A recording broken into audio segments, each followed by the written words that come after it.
Welcome. I'm Spencer Normington, reading you from the wonderful land of England.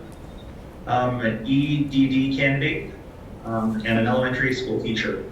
And as a teacher, as a music teacher, as an actor, I have to say I was pretty disappointed that I couldn't write a song or do a skit or a rap or even dress up for my presentation. So I guess throughout my presentation, just imagine me changing in costumes and, or dressing or singing a song that would bring you to tears because it's that amazing.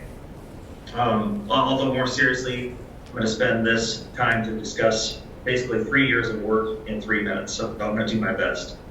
My research study is about determining the effects of world music drumming on reading skills and abilities.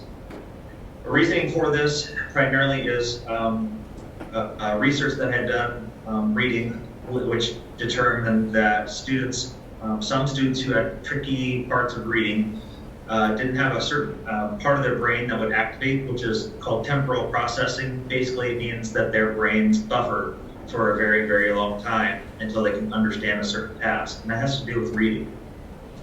Musicians have found that to be true with students who also are poor at reading, and there's research that all states that through training, through rhythmic activities, you can influence reading scores.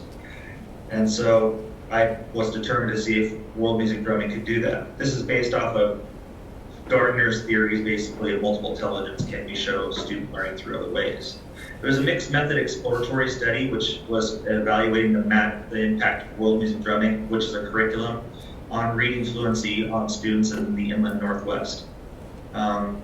Primarily an exploratory study because there's huge gaps in the research and there's none that's related to world music drumming and reading fluency.